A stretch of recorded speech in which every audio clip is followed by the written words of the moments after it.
Today is day number 7 for me in the Wasteless World challenge, which if you don't know what that is yet, then make sure you read the description in this video. Essentially it's a fun social way for us to create more awareness about how serious the plastic pollution problem is in the world today.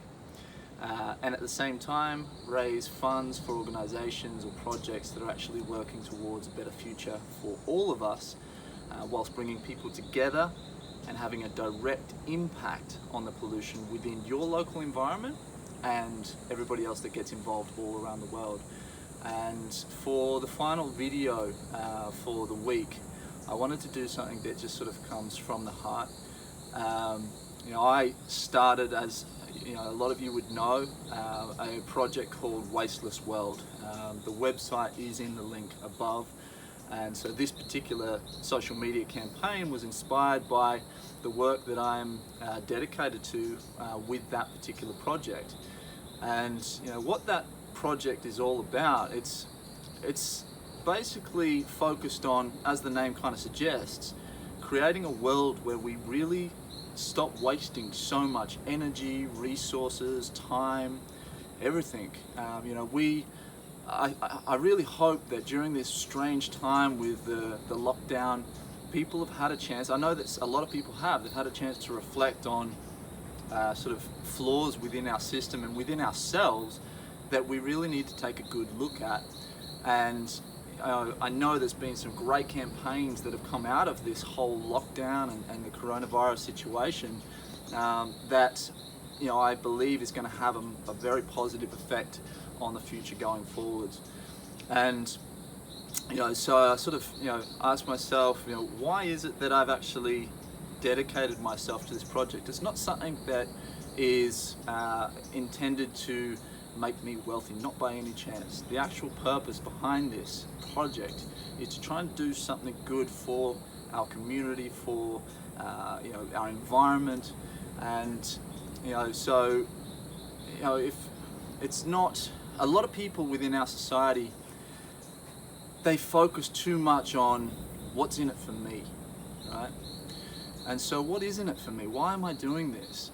Well, if you look at any great leader in the world, I've read it, I've heard it in different sort of formats, I've read it in so many things, and all the great leaders in society, what they basically say is that a life of fulfillment is a life of service.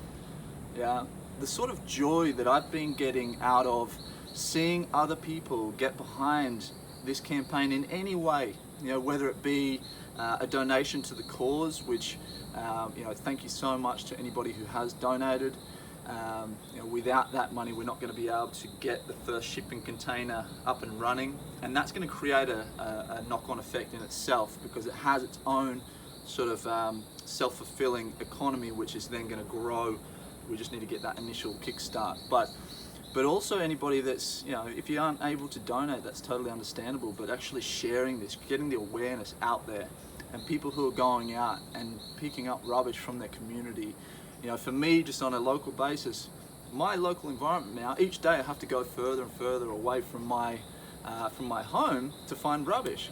That's awesome. That means every time I leave my front door, I don't have to look at the rubbish that's there that somebody else has put there.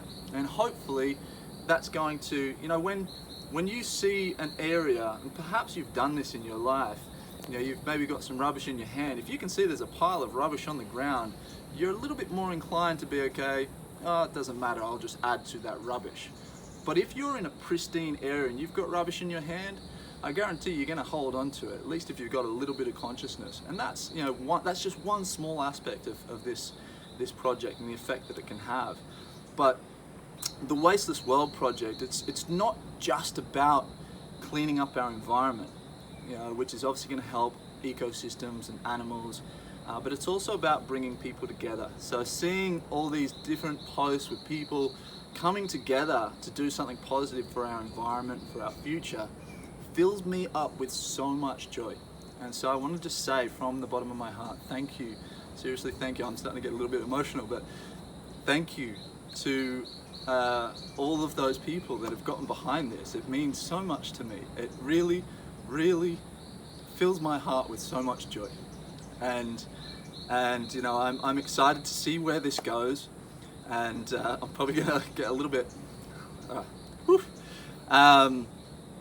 So, all right, I'm gonna wrap it up. But hey, guys, as I said, I guess you know what. There's a great quote from Bob Marley, and you know, we live in a society where consumerism's just gotten out of control, and there's this whole completely screwed up. Excuse my language. I'm trying to keep my emotions down, but there's this screwed up thought that is so wrong. It's fundamentally flawed within our society that the more you have, the more you're worth. Yeah, and so if I get this new thing, or the more I have, then the more people are going to love and respect me. When you're chasing a carrot on the end of a stick, you'll never get there, because once you get there, there's this feeling like, oh, okay, now I need to get this other thing. And it's created this culture and this society where we consume way more than we need to, and we work our asses to the bone. We work 100 hours a week, when that time, you know, you could be working a fifth of that time, and the rest of the time spending it with the people that you love, spending it with, you know, your friends, with your family, enjoying the simple things in life, the things that are really important, nature. And so the quote that I was going to refer to was from Bob Marley. He says, what is it? You know, some of the poorest people in the world, all they have is money. And so I've been in situations where I've been chasing that sort of, you know, fast cars, shiny things, new clothes, and it didn't make me happy. It really didn't. I'm in a point in my life now where I probably earn less than I've ever earned since being an adult. And I'm happier than I've ever been, and it's because of things like this. And so if there's something that you can take away from that, it's about, you know, community. It's about spending time with friends, with family, about caring about other things. And ironically, the value and the joy that you get out of that is infinitely greater than anything you'll get by working your ass off to get that new car or that massive house, which is completely unnecessary. So I'm going to leave it at that. But before I do, I'm going to nominate my last person for this week. And you know, there's so many people I've sort of thought about and wanted to nominate. You know, I've got so many beautiful people within my network. But again, you do not have to wait to be nominated. There's been a lot of amazing human beings that have nominated themselves, and I'm going to start a private Facebook group, and I'm going to invite those people who have actually taken action and showed that it is really something that's close to their heart. And the funny thing is, all of these people are just such beautiful people. Like, they really are, and they're the sort of people that I want to surround myself with, and I know they are the sort of people that we are going to create a massive and beautiful change in our world. So if you're invited into that group, then good on you. You are, in my opinion, someone that is worth respecting and spending time and energy with. So again, nominate yourself. But for my last nomination for this week, I would like to nominate Martin Lomas. I know it's been a little time since we've spoken. But you know, I saw your face on Facebook and just thought, yeah, cool. He's someone who's going to get involved. He's a beautiful person. He's got his heart in the right place. So Martin, have fun cleaning up your first bag. I look forward to seeing your posts, and everybody else that's gotten involved. High five, and you know, peace, love, and respect to you all. Ciao.